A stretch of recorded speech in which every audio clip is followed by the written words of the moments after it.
25 March Bharat ম্যাচের জন্য চূড়ান্তভাবে প্রস্তুত হচ্ছেন দেওয়ান হামজা চৌধুরী।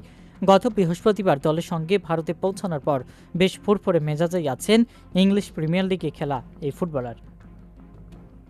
গতকাল শিলংয়ের সতীর্থদের সঙ্গে জুমার নামাজ আদায় করার পর বিকালে অনুশীলন নেমে পড়েন হামজা। মূলত তাকে ঘিরেই ভারতের বিপক্ষে ম্যাচে ভালো কিছু করার স্বপ্ন দেখছে বাংলাদেশ।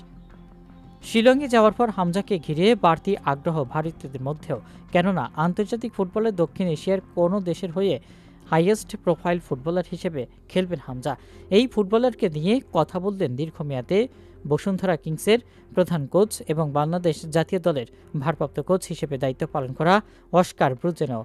এই স্প্যানিশ কোচের মতে বাংলাদেশের জন্য বড় অনুপ্রেরণা হলেন হামজা।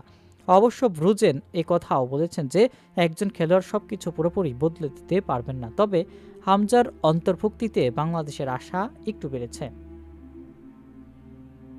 বাংলাদেশের ফুটবলের নারী নক্ষত্র বেশ ভালো করেই জানা অস্কার ব্রুজেনের। 2021 সালে সাব চ্যাম্পিয়নশিপে বাংলাদেশ দলের প্রধান কোচ হিসেবে দায়িত্ব পালন করছেন এই চ্যাম্পিয়ন্স। তার অধীনে বসুন্ধরা কিংস দেশের ফুটবলে ঈর্ষণীয় সাফল্য অর্জন করে।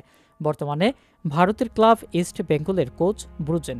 ভারত ম্যাচের জন্য হামজার বাংলাদেশ দল যোগ দেওয়া প্রসঙ্গে কোচ বলেন, যখন প্রিমিয়ার লিগে একজন খেলোয়াড় আপনার থাকবে, দলের মান বাড়বে এবং তাকে ঘিরে ফুটবলাররা অনুপ্রাণিত হয়ে সেরাটাই দেবে, আর বাংলাদেশের জন্য মনস্তাত্ত্বিক সুবিধাই তারা বেশি পাবে।